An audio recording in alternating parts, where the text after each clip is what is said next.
আজ শুক্রবার সকালে রামপুরহাট হাসপাতাল পাড়ায় এক হৃদয়বিদারক দুর্ঘটনায় ৬০ বছর বয়সী মো আত্তাউল্লাহ নামক এক বৃদ্ধের মৃত্যু হয়। তিনি তার স্ত্রীর সাথে চিকিৎসা নিতে রামপুরহাট হাসপাতালে আসছিলেন। সকালের দিকে একটি দ্রুতগতির ট্রাক তাকে ধাক্কা মারে। ঘটনাস্থলে উপস্থিত প্রত্যক্ষদর্শীরা তাকে উদ্ধার করে তড়িঘড়ি রামপুরহাট মেডিকেল কলেজ হাসপাতালে নিয়ে যান, কিন্তু সেখানে পৌঁছানোর পর ডাক্তাররা তাকে মৃত ঘোষণা করেন।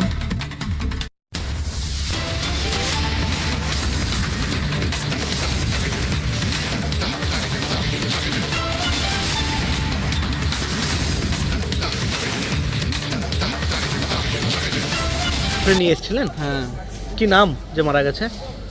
ভালো নাম জানি না, আমি ডাক নম্বর জানি। আতাস শেখ, কোথায় বাড়ি? খানপুর বাড়ি। বয়স কত? বয়স 70+ হবে। কিভাবে মারা গেল? অ্যাক্সিডেন্টে, কিসের সঙ্গে accident? লরির সঙ্গে। কোথায় এসেছিলেন উনি? রামপুরহাট হাসপাতাল। ডাক্তার দেখাতে? হ্যাঁ। উনারই? না, ও স্ত্রী। ওনার স্ত্রী কোথায়? আজ ভিতরে আছে। কি নাম আপনার? গাজল খান।